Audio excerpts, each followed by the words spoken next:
It was the knock that shouldn't have come. 3 taps, slow, steady, like someone rehearsing their guilt. By the time I opened the door, the house already smelled wrong. Not death, not yet. Just metal, sharp and patient.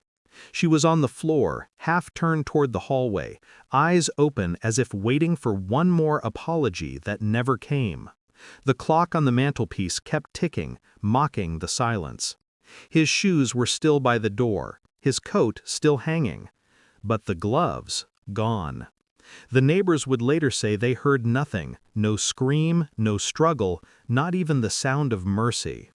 Only the faint hum of the refrigerator and the soft whimper of a house that knew how to keep secrets.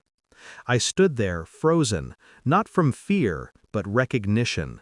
I'd seen this before, just never this close to home.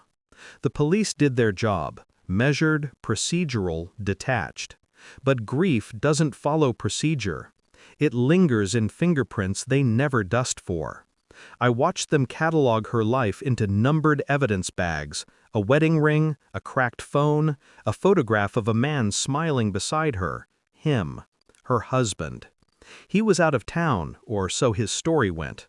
Yet something about his alibi was too polished, too memorized.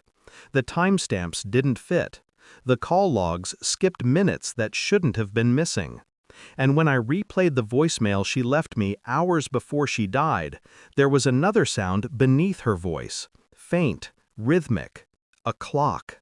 The same one from their living room. Logic told me to stay quiet, to let the detectives handle it. But emotion has its own jurisdiction, and mine had just been crossed. The more I dug, the less the truth resisted. Her friends spoke in fragments. He loved her. She was tired. They were fine. But fine never bleeds this much. His eyes gave him away long before his words did. When I asked about the night she died, he blinked too often, as if wiping something from memory. He mentioned the time of her death, a detail no one had shared yet. I didn't confront him, not then. I just watched how his hands trembled when I said her name. The town whispered theories, robbery, accident, fate, but I knew better. This wasn't random, it was ritual. A man rehearsing control one last time when words no longer worked. I began to see her death in flashes, the knock, the pause, the door slowly opening to the end she'd already sensed. She knew it was him. She always knew. The truth arrived like most confessions do, quietly, through a screen. A camera across the street had caught everything. A man at her door at 11:58 p.m., wearing gloves, carrying the same coat he later claimed was in his car. No forced entry, no panic, just intention. I watched the footage alone, the glow of the monitor painting the room in cold light. He didn't rush. He didn't hesitate. He knocked 3 times. She opened, and then she fell.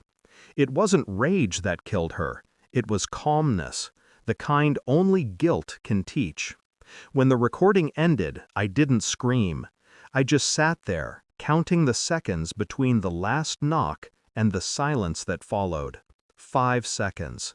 That's all it took for love to become evidence. I met him where it all began, their house, now empty and echoing. He didn't expect me. He thought the world still believed his version of mercy. I didn't accuse him. I showed him the footage.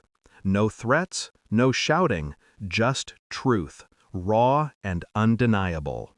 His expression didn't change at first.